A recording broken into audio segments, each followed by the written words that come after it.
اس تاجر کو معلوم نہیں تھا کہ ایک ڈاکو مسلسل اس کے پیچھے لگا ہوا تھا۔ میرے چھوٹے چھوٹے بچے ہیں، میرے اوپر رحم کھاؤ، مجھے قتل نہ کرو۔ ڈاکو کے سر پر اس وقت خون سوار تھا۔ وہ مسلسل اپنے دائیں بائیں دیکھ رہا تھا کہ کوئی اس کی مدد کرے کہ اچانک اس کو درخت پر 2 کبوتر نظر آئے۔ ان 2 کبوتروں کو مخاطب کیا، اے کبوتروں تم گواہ رہنا۔ اس قاتل نے ایک بڑی تھالی سے جب ڈھکن اٹھایا تو سامنے 2 کبوتر بھنے ہوئے پڑے تھے۔ السلام علیکم ورحمۃ اللہ وبرکاتہ۔ رمضان کے بابرکت مہینے کی ان بابرکت لمحات میں ہم حاضر ہیں ایک معلوماتی اور انٹرسٹنگ سیریز کے ساتھ جس کا نام ہے تاریخی فیصلے، ہسٹورک ڈیسیژنز۔ کیونکہ آج ہماری سیریز کا پہلا ایپیسوڈ ہے تو اس سیریز میں کیا ہوگا اس بارے میں بھی آپ کو بتاتے ہیں۔ اس سیریز کی 30 ایپیسوڈز ہوں گی جو کہ 1 رمضان سے 30 رمضان تک روزانہ کراچی کی اذان مغرب کے فوراً بعد مدنی چینل اور دعوت اسلامی کے یوٹیوب چینل پر آپ دیکھ سکیں گے۔ اس سیریز میں ہم مختلف موقعوں پر کیے گئے اہم، مشکل اور کمپلیکیٹڈ فیصلے اور ان کے امپیکٹس کے بارے میں سنیں گے۔ اسٹارٹ کرتے ہیں آج کے ایپیسوڈ ایک عجیب اور بڑے ہی اسٹرینج فیصلے سے جو 2 کبوتروں کی گواہیوں سے ہوا ہے نا۔ بڑی اسٹرینج چیز سن کر حیرانی بھی ہوئی ہوگی۔ حیرانی دور کرنا چاہتے ہیں تو ایپیسوڈ کو اینڈ تک دیکھیے گا، آپ کو ساری چیزیں کلیئر ہو جائیں گی۔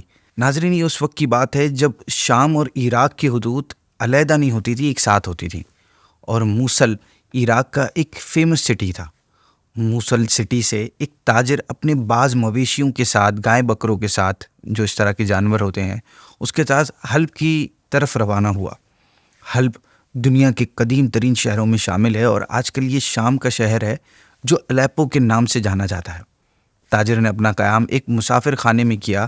مسافر خانہ آج کل کی ہوٹل کا آپ اولڈر ورژن سمجھ لیں، جس میں شارٹ ٹائم کے لیے لوگ ٹھہرتے، کھانے پینے کی فیسلٹیز ہوتی، لوگ لمبے سفر کے دوران یہاں رکتے تھے، کچھ دیر یا کچھ دن آرام کرتے، پھر اپنی منزل کی طرف روانہ ہو جاتے۔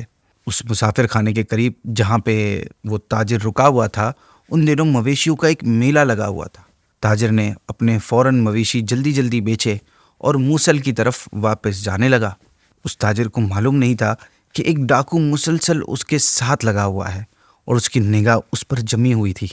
اس ڈاکو کو معلوم تھا کہ اس تاجر کے پاس اچھی خاصی رقم موجود ہے۔ وہ موقع کی تلاش ہی میں تھا کہ کب اسے موقع لگے اور وہ اپنا ہاتھ صاف کرے، اور یہ موقع آخرکار اسے مل ہی گیا جب راستے میں تاجر ایک ویران جگہ پر ایک درخت کے نیچے کچھ آرام کرنے کے لیے رکا۔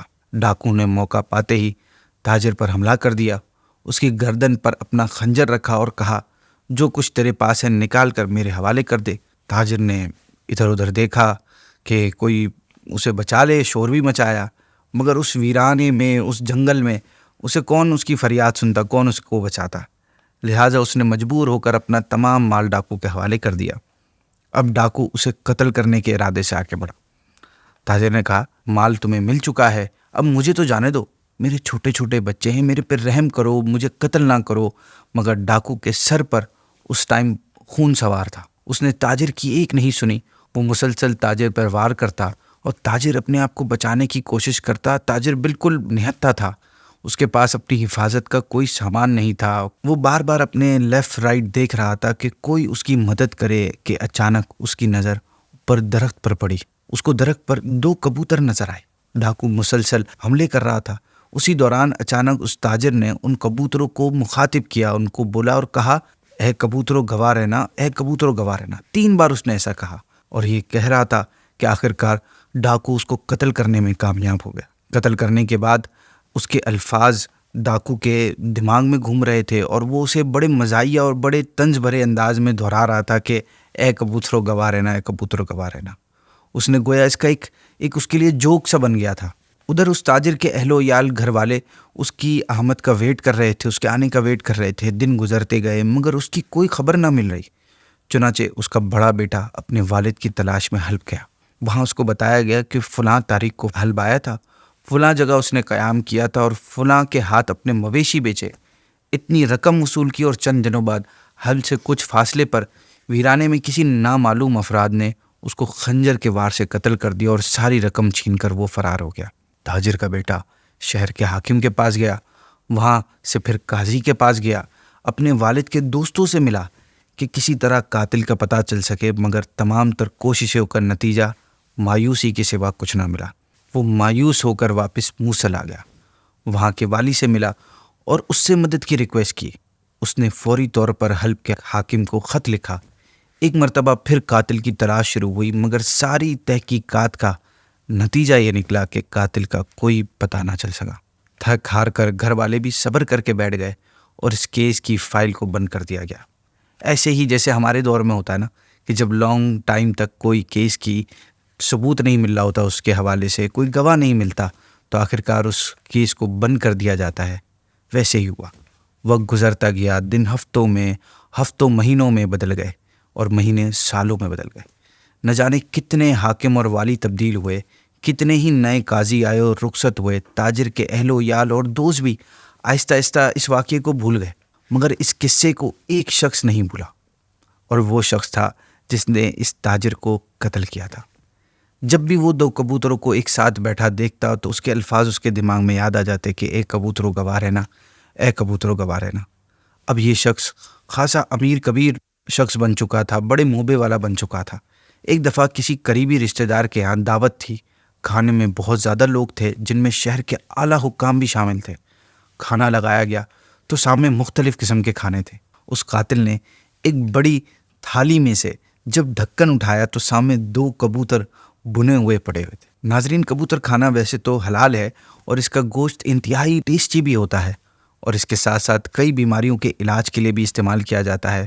فالج کے مریضوں کو خاص طور پر اس کا گوشت ریکمنڈ کیا جاتا ہے۔ بہرحال جب اس کے سامنے کبوتر دیکھے اس نے تو اس نے ایک لمبی سانس لی اور آنکھوں کے سامنے وہی واقعہ اس کے دماغ میں گھومنے لگا کہ جب ایک درخت کے اوپر 2 کبوتر بیٹھے تھے اور نیچے خون میں لت پت وہ آدمی کہہ رہا تھا کہ اے کبوتروں گواہ رہنا، اے کبوتروں گواہ رہنا۔ اور پھر اس نے غیر ارادی طور پر انٹینشنلی ایک زوردار کہکا لگایا۔ لوگوں نے اس کی وجہ پوچھی تو وہ واقعے کے اس پارٹ کو جو اس میں اس کے نزدیک بڑا مزاحیہ تھا، اس میں اتنا کھویا کہ وہ یہ بھول گیا کہ وہ ابھی کسی دعوت میں موجود ہے۔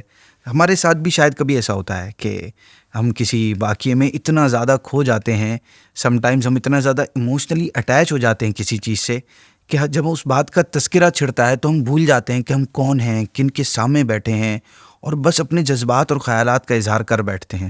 اس کے ساتھ بھی ایگزیکٹلی یہی ہوا۔ جب لوگوں نے اس سے پوچھا تو وہ لوگوں کو قتل کا واقعہ سنانے لگا۔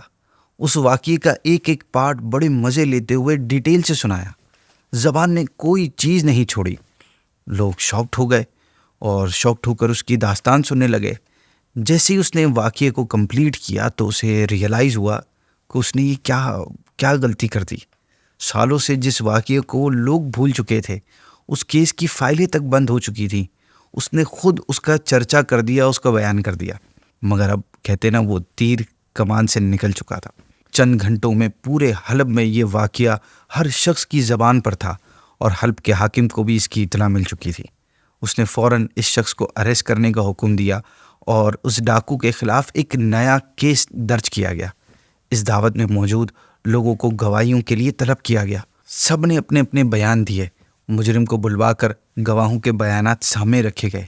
حلب کے حاکم نے کہا کہ ہم نے گواہی دی۔ حلب کے قاضی نے کہا ہم نے بھی گواہی دی۔ پولیس چیف وہاں تھا دعوت میں، اس نے بھی کہا ہم نے گواہی دی۔